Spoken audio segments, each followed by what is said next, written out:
Hello, everyone, and welcome to the Look Finance SEQFC preview show with thanks to Vilic Law. This is the NPLW preview as we hit the semi-final stage. It's coming down to the last 2 weeks. We've had an epic season. It's been so long. I've got Karyn Longbottom with me. Good evening, Karyn. Hey, how are you? Very well, thanks. Good. We had two special guests with us tonight. We had Hanno and Croyds all lined up to go.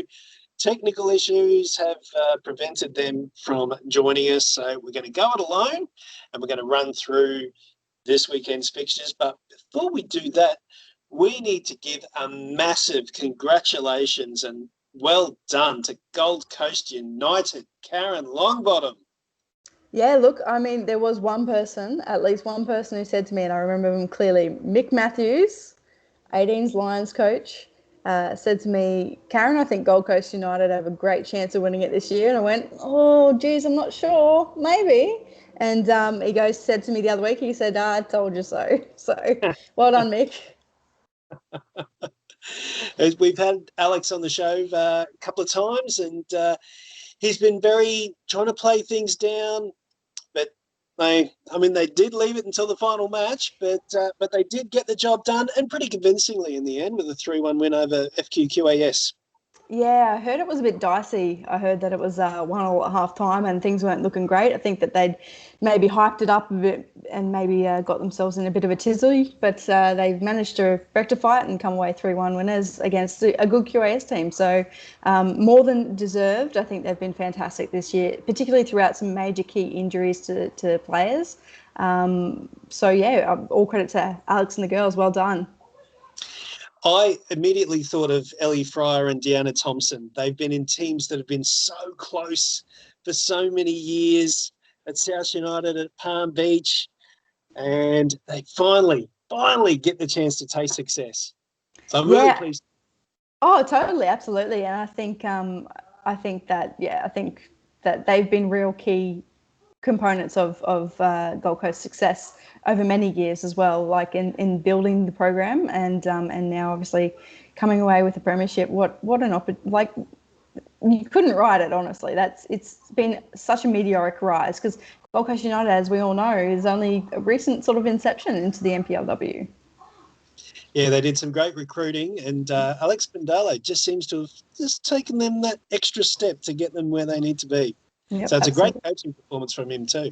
Yeah, definitely. I mean, I think I look forward to seeing what they put on the park next year as well. I think if they can keep that squad together, then they could definitely back it up. All right, let's have a look at this weekend's semi-finals. Now, I just mentioned to you before we went to air, Karyn, that I couldn't see who was playing who and what time and where.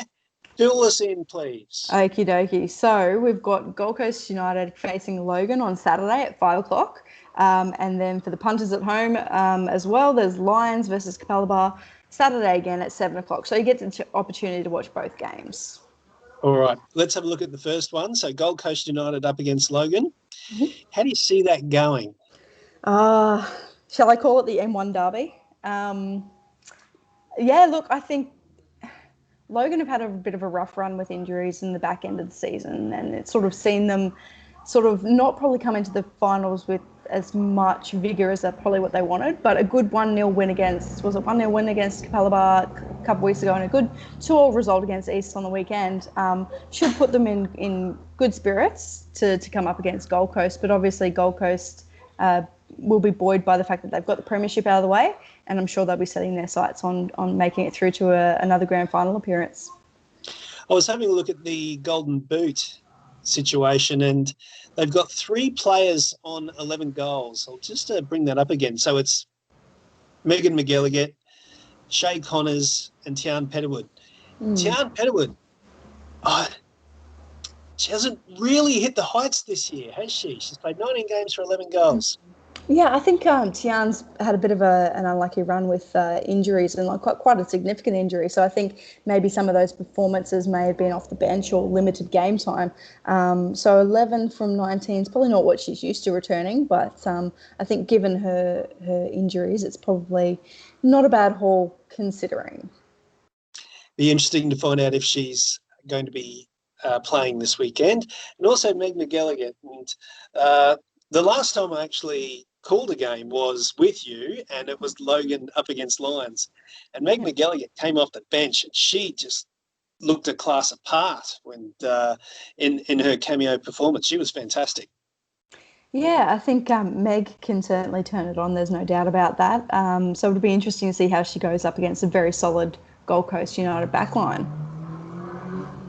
So, make a prediction, Karyn. Who do you think? Oh, it's probably good Croyds isn't on this call because I'm actually going to back Gold Coast United. Sorry, Croyds. I just think that they've probably got the wind at their backs. Home ground advantage, playing on that pitch, very, very difficult. They'd be used to training on it. So I just think there's probably, and it's a tough drive too down the coast. So I'm going to think Gold Coast United in a really close one. Honestly, I wouldn't be surprised if it goes into some extra time. I'd have to agree with you on the result. Just looking at that Gold Coast defence, I think that's just been the cornerstone of their success this year. Such a physical side, hard pitch. I think it's a recipe for success. And yes, I expect Gold Coast United to be the first team to punch their ticket into the grand final. Let's have a look at the other match now. This one I think is a little bit tougher to call, Karyn. Lions up against. Of course, this is the coach. Two coaches in last year's grand final playing off again. Of course, Hanno was at Moreton Bay.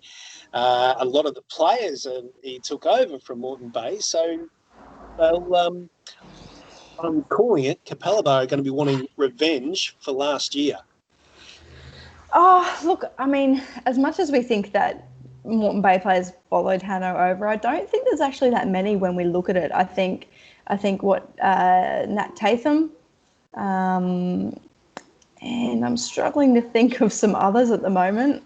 You got any more for me here, Darren? I'm struggling. I think that they've recruited really, really well, but I think a lot of those players didn't necessarily follow him from Moreton Bay. Yeah, anyway. you've probably got a point there. Of course, there's players from other clubs. So Amy Chapman at South United. Has she underperformed? Oh, we're talking about Town Petterwood underperforming. Has Amy not scored enough goals this year? I think Amy's role might be slightly different in this team because I think it's more provider than scorer, given the fact that Souths were reasonably reliant upon her getting goals, whereas I think she's now more provider with Steph Latham being able to create extra opportunities, extra space for Steph, and that's resulted. I think Steph's got like 19 goals already and clear top goal scorer for Capalaba at this time. Yeah, she's actually got 16. 16, apologies. And it's comfortably on top of our Player of the Season poll on SEQFC. So, yeah, she's had a fantastic year, and the setup has worked really well for her. So, all right. Now, Lions. They're not this Rob Askew. He's always there or thereabouts. He'll be disappointed he didn't win the league, but he'll probably see this as a shot at redemption. Yeah, absolutely. I think the Lions girls will be, and Rob as well, will be extremely motivated to get some silverware. Lions probably and those girls are not used to not getting some sort of success, and that's what they would strive for. That's what Lions strive for, success. So I think that they'll be firing, and if they can get their full strength team on the pitch. They are very tough to beat. Very, very tough to beat. All right. Time to stick your neck out. Who do you like? Look, while Capalaba have such quality across the park, as do Lions, I think that Lions are probably a bit better settled, a bit more consistent. And I think that if it comes down to a tactical battle, I think Rob Askew's probably got the upper hand with all his years of experience and all that silverware behind him. So I think for me, Lions. But having said that, I think if Marielle Hecker doesn't play, Capalaba are a good shot. Why would she not play? Well, she didn't play recently, and I didn't know why that was. I wasn't sure if it was an injury concern or whether it was because she had something to do with uni or something else. So I wasn't sure. I think she's fit, but I'm just not 100% sure. I just think she's so influential for them that if she doesn't play, then it's open to anyone. I did see a Facebook post from her today where she was doing a training session on futsal with some. Okay. So she's fine then? Is that what you're saying? I think she'll be there. I think Okay. she'll take her place on the field on Saturday. All right. And what are your thoughts, Dasby? Don't leave me hanging here. Yeah, I actually think this one. You think the other game's going to be close? I think this is going to be the close one. I can see extra time in this game. I'd still fancy Lions just because the experience that they've got as a collective unit. Players like Tegan Riding and Mariel, that's just such a potent forward line that I can just see them just having enough in their locker to get the job done. But Capalaba will make them work for it. That's no doubt. Yeah, no doubt. There's quality across the pitch for Capalaba as well. So look, I think that there's going to be two very exciting games and some great football to be played as well, especially on that Lions pitch, which is absolutely carpet.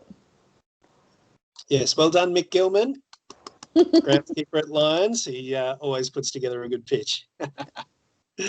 All right, now before we wrap up the show, let's just have a quick chat and congratulate the 4 clubs that have been elevated into the Football Queensland pyramid structure that we've got going there. So we've got Virginia United, Peninsula Power are back where they belong, Olympic are back where they belong, and Brisbane City. What are your initial thoughts, Karyn?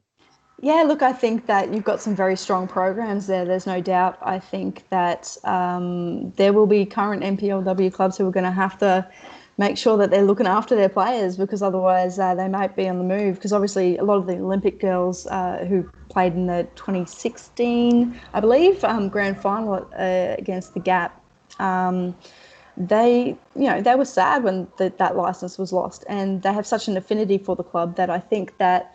And with Danny Byrne coaching as well, what an appointment! It's going to be a big push for them to come back, and I think that there's going to be some clubs who are going to be losing some players there. I'm interested to see how Peninsula Power approach this. They've, they turned their back on the NPLW, having won the league, and of course when they closed the import loophole. They lost all their players and elected to go back to the Football Brisbane competition. Now that they're back in the NPLW, how are they going to approach it? Will they throw money at it? Will they, try and attract some players?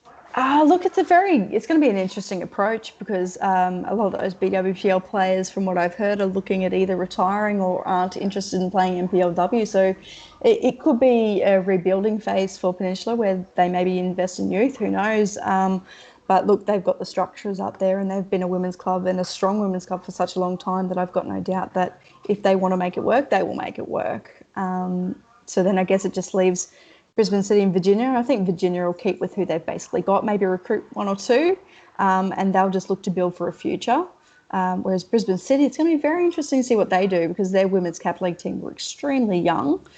So if they want to be really competitive in NPLW, they're going to have to recruit quite a few players.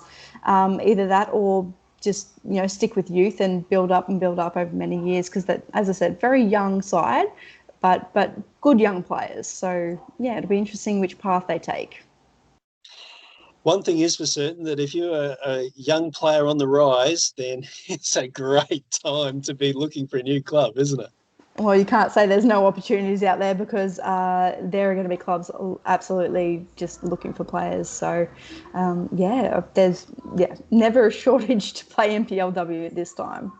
Can't wait to see how it pans out. We might leave it there. Karyn Longbottom, thank you so much for your time. No worries. Thanks for having me. It's always fun. It always is. All right, enjoy the matches this weekend. We will get the coaches on next week, we promise, with the grand final special. One more show to go. This has been the Look Finance SEQFC preview show. With thanks to Vilic Law, we will see you next week.